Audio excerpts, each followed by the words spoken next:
Assalamualaikum warahmatullahi wabarakatuh. Perkenalkan, nama saya Etika Sunulaili dengan NPM 1184065 dari kelas 3B D4 Teknik Informatika. Di sini saya akan menjelaskan tentang penggunaan sinkronisasi clock. Penggunaan sinkronisasi clock ada berbagai algoritma baru yang menggunakan clock sinkron mulai bermunculan. Berikut ini contohnya. Yang pertama itu ada Atmos Once, yaitu message delivery. Artinya, setiap pesan membawa pengenal koneksi dan timestamp. Untuk setiap koneksi, server menyimpan timestamp terbaru ke dalam tabel.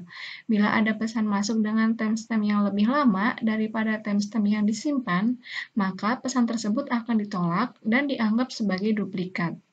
Kemudian yang kedua yaitu ada konsistensi change berbasis clock konsisten. Berbasis clock yaitu konsistensi change dalam file sistem tersebar menjadi perhatian karena setiap klien menginginkan change file di lokal komputer. Bila dua komputer memodifikasi file secara bersamaan, berpotensi menyebabkan inkonsistensi. Kemudian itu yang pertama itu ada algoritma terpusat. Apa sih algoritma terpusat itu? Pada algoritma terpusat, kondisi mutual atau mutex ditangani oleh sebuah proses yang dipilih sebagai koordinator untuk mengatur entry ke critical region. Setiap proses yang ingin meminta mutex mengirim pesan request ke koordinator. Bila proses tersebut menerima pesan reply dari koordinator, maka proses tersebut diizinkan masuk ke daerah kritis. Sesudah keluar dari daerah kritis, proses mengirim pesan release ke koordinator dan melanjutkan eksekusinya. Berikut contoh penerapan gambarnya. Yang pertama di sini adalah proses 1. Proses 1 meminta izin ke koordinator untuk masuk ke critical region. Kemudian izin diberikan. Yang kedua yaitu proses 2 meminta izin ke koordinator. Kemudian proses 2 meminta izin ke koordinator untuk masuk ke critical region yang sama. Kemudian tidak adanya balasan dari koordinator. Yang ketiga yaitu proses 1 keluar dari critical region, kemudian memberitahu atau release koordinator yang kemudian mengizinkan proses 2. Kemudian yang kedua itu ada algoritma tersebar. Apa sih algoritma tersebar? Algoritma ini bekerja dengan membuat sebuah proses yang ingin memasuki daerah kritis. Terlebih dulu membuat pesan yang berisi nama daerah kritis yang ingin dimasuki, nomor proses, dan waktu terkininya. Algoritma ini bekerja dengan membuat sebuah proses yang ingin memasuki daerah kritis. Terlebih dulu membuat pesan yang berisi nama daerah kritis yang dimasuki, nomor proses, dan waktu terkininya. Bila sebuah proses menerima pesan request dari proses yang lain, respon yang diberikan tergantung dari state proses terhadap nama daerah kritis yang dalam pesan tersebut. Ada 3 kasus penerima yang mungkin, yaitu pertama, bila penerima tidak berada dalam daerah kritis dan tidak ingin masuk, maka pesan OK dikirim balik. Kedua, bila penerima sudah berada di daerah kritis, maka tidak ada pesan yang dikirim. Yang ketiga yaitu bila penerima ingin masuk ke daerah kritis tapi belum masuk, maka proses ini akan membandingkan catatan waktu dari pesan masuk dengan pesan yang dikirimkan. Bila pesan masuk memiliki catatan lebih lama, penerima akan membalas dengan pesan OK. Sebaliknya, bila pesan sendiri memiliki catatan waktu yang lebih lama, maka penerima akan meletakkan pesan masuk ke antrian dan tidak membalas pesan. Berikut gambarannya. Yang pertama yaitu di sini ada dua proses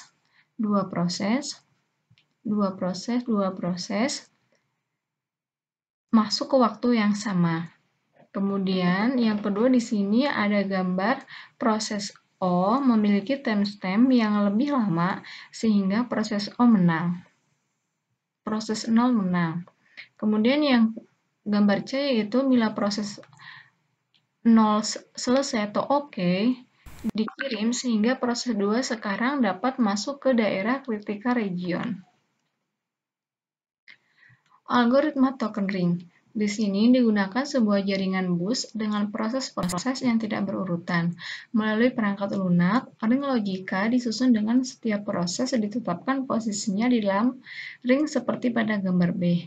Posisi ring dapat dialokasikan dengan menggunakan urutan nomor alamat jaringan atau dengan cara lain. Hal yang terpenting adalah setiap proses harus tahu siapa proses sesudahnya. Berikut gambarannya. Yang gambar A yaitu sebuah proses yang tidak berurutan dalam jaringan.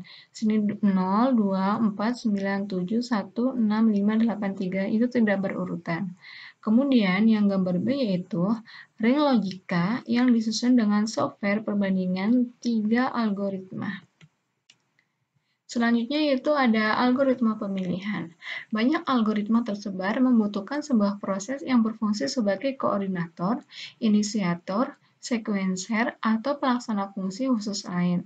Beberapa contoh seperti koordinator pada algoritma mutual exclusion terpusat, bila koordinator tersebut mengalami kegagalan karena hostnya down, sistem harus dapat melanjutkan eksekusi hanya dengan memulai lagi sebuah copy proses koordinator baru di host yang lain. Algoritma yang menentukan di mana copy koordinator baru tersebut harus dimulai lagi, disebut dengan algoritma pemilihan. Ada dua algoritma pemilihan yang akan dibahas untuk dua jenis konfigurasi sistem tersebar, yaitu algoritma Boole.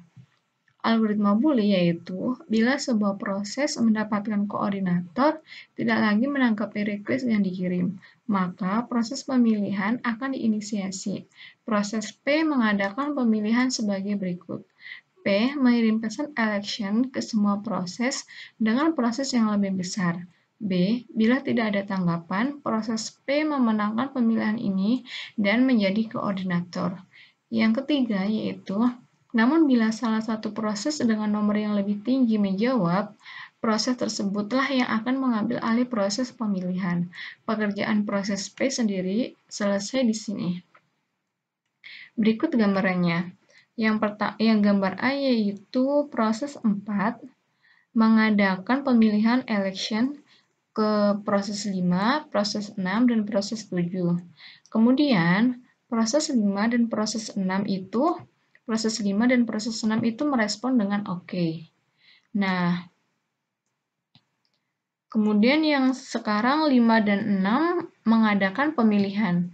Proses 5 dan 6 itu mengadakan pemilihan. Kemudian algoritma ring. Algoritma ini berbasis ring tanpa token, dengan persyaratan bahwa setiap proses harus sudah berurutan baik secara logika ataupun fisik. Bila sebuah proses mendapatkan koordinator yang tidak berfungsi, maka pesan election yang berisi nomor prosesnya dikirim ke proses berikut yang lebih tinggi nomornya. Berikut gambarannya.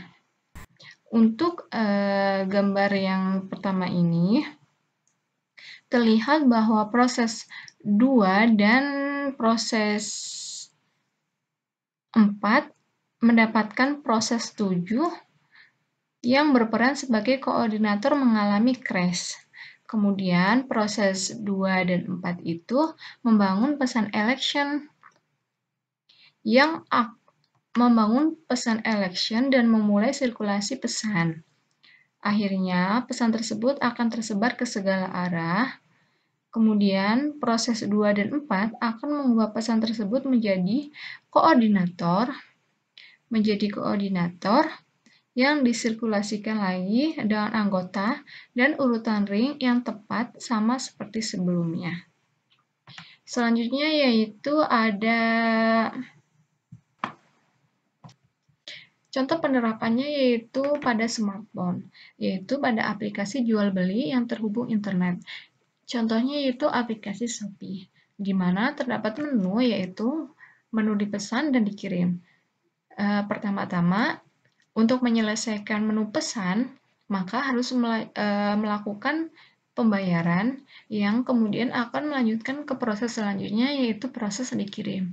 Nah, selanjutnya penerapan sinkronisasi clock lamport cap terjadi di sini, yaitu ketika hubungan antara kejadian A, yaitu kejadian dipesan, dan kejadian B, yaitu dikirim, hanya membandingkan waktu antara selisih waktu dikemas ke waktu dikirim berapa lama selisihnya. Mungkin cukup sekian yang bisa saya sampaikan. Apabila ada salah-salah kata, mohon dimaafkan. Wassalamualaikum warahmatullahi wabarakatuh.